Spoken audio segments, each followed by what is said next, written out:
Jacob also went on his way, and the angels of God met him. When Jacob saw them, he said, "This is the camp of God." So he named that place Mahanaim. Jacob sent messengers ahead of him to his brother Esau in the land of Seir, the country of Edom. He instructed them, "This is what you are to say to my lord Esau.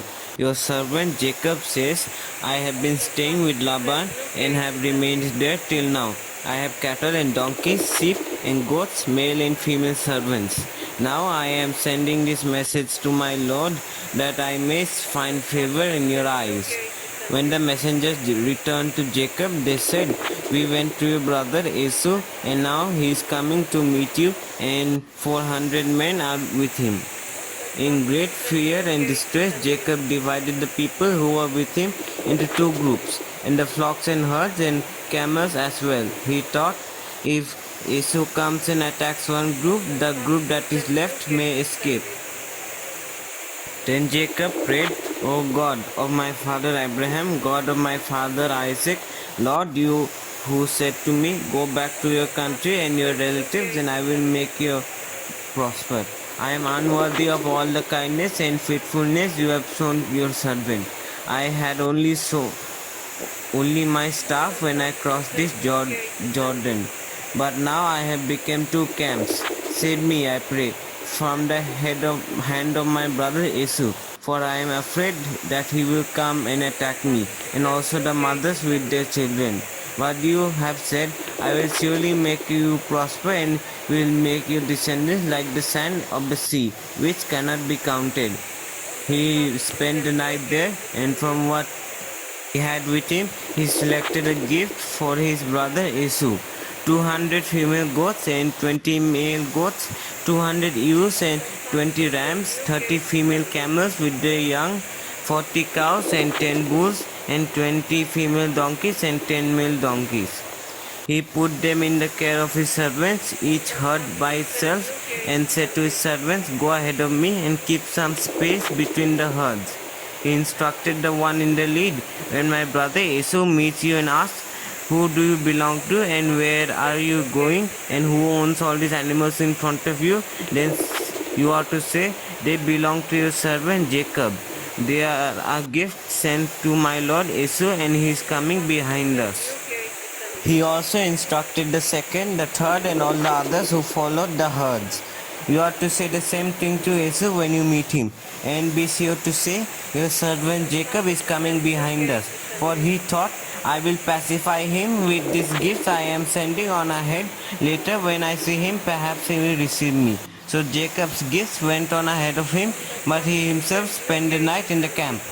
That night Jacob got up and took his 2 wives, his 2 female servants, and his 11 sons, and crossed the ford of the Jabbok. After he had sent them across the stream, he sent over all his possessions. So Jacob was left alone, and a man wrestled with him till daybreak. When the man saw that he could not overpower him, he touched the socket of Jacob's hip, so that his hip was wrenched as he wrestled with the man. Then the man said, "Let me go, for it is daybreak." But Jacob said, "I will not let you go unless you bless me." The man asked him, "What is your name?" "Jacob," he answered.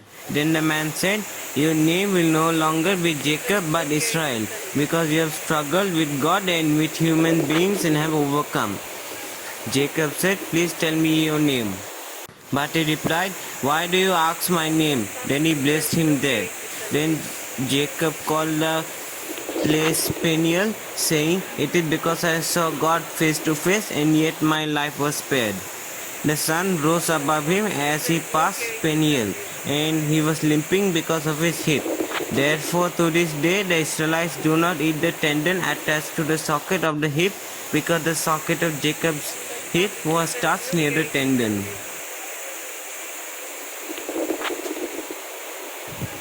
Jacob looked up, and there was Esau coming with his 400 men. So he divided the children among Leah, Rachel, and the 2 female servants. He put the female servants and the children in front, Leah and her children next, and Rachel and Joseph in the rear. He himself went on ahead and bowed down to the ground 7 times as he approached his brother. But Esau ran to meet Jacob and embraced him. He threw his arms around his neck and kissed him, and they wept. Then Esau looked up and saw the woman and children. "Who are these with you?" he asked. Jacob answered, "They are the children God has graciously given your servant." Then the female servants and their children approached and bowed down. Next, Leah and her children came and bowed down. Last of all came Joseph and Rachel, and they too bowed down. Esau said, What do you mean by all these flocks and herds I met? To find favor in your eyes, my lord, he said. But Esau said, I already have plenty. My brother, keep what you have for yourself. No, please, said Jacob. If I have found favor in your eyes, accept this gift from me.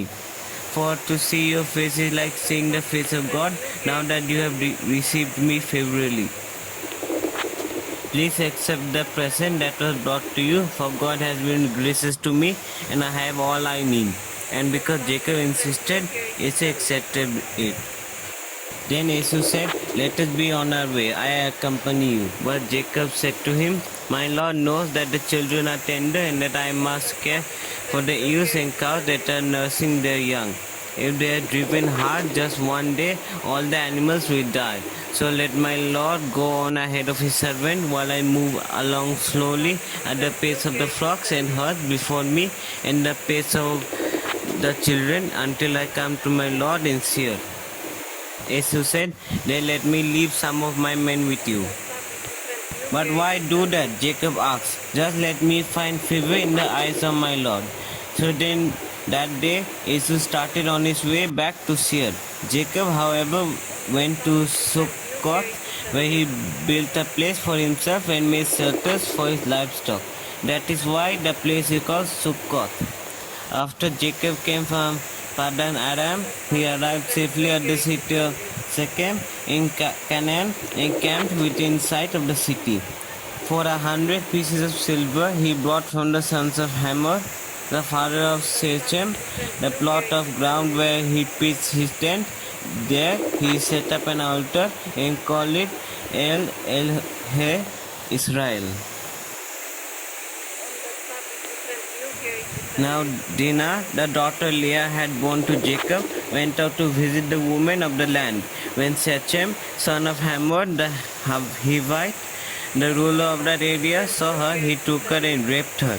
For his heart was drawn to Dinah's daughter of Jacob. He loved the young woman and spoke tenderly to her, and Shechem said to his father Hamor, Get me this young woman as my wife. When Jacob heard that his daughter Dinah had been defiled, his sons were in the field with his livestock, so he did nothing about it until they came home. Then Shechem's father Hamor went out to talk with Jacob. Meanwhile, Jacob's sons had come in from the fields as soon as they heard what had happened. They were shocked and furious because Shechem had done an outrageous thing in Israel by sleeping with Jacob's daughter, a thing that should not be done. But Hamor said to them, My son Shechem has his heart set on your daughter. Please give her as to him as his wife. In turn, marry with us. Give us your daughters and take our daughters for yourselves. You can settle among us. The land is open to you. Live in it, trade in it, and acquire property in it. Then Shechem said to Dinah's father and brothers, Let me find favor in your eyes, and I will give you whatever you want. Make the price for the bride and the gift I am to bring as great as you like, and I pay whatever you ask me. Only give me the young woman as my wife. Because their sister Dinah had been defiled, Jacob's sons replied deceitfully as they spoke to Shechem and his father Hamor. They said to them, We can't do such a thing. We can't give a sister to a man who is not circumcised. That would be disgrace to us. We will enter into agreement with you on one condition only, that you become like us by circumcising all your males. Then we will give you our daughters and take your daughters for ourselves. We settle among you and became one people with you. But if you will not agree to be circumcised, we will take a sister and go. That proposal seemed good to Hamor and his son Shechem. The young man, who was the most honored of his father's family, lost no time in doing what they said, because he was delighted with Jacob's daughter. So Hamor and his son Shechem went to the gate of the city to speak to the men of the city. These men are friendly towards us, they said. Let them live in our land and trade in it. The land has plenty of room for them.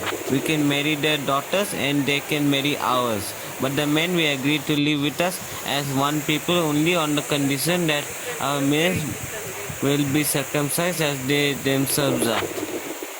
Won't their livestock, their property, and all the other animals become ours? So let us agree to their terms and they will settle among us.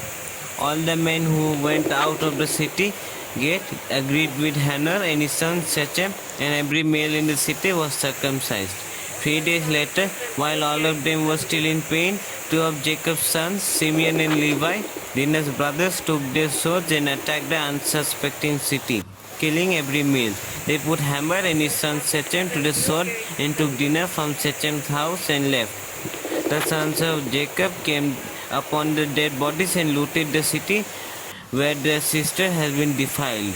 They seized their flocks and herds and donkeys and everything else of theirs in the city and out in the fields. They carried off all their wealth and all their women and children, taking as plunder everything in their houses. Then Jacob said to Simeon and Levi, "You have brought trouble on me by making me obnoxious to the Canaanites and Perizzites, the people living in this land. We are few in number, but if they join forces against me and attack me, I and my household will be destroyed." But they said, "Should we have treated our sister like a prostitute?"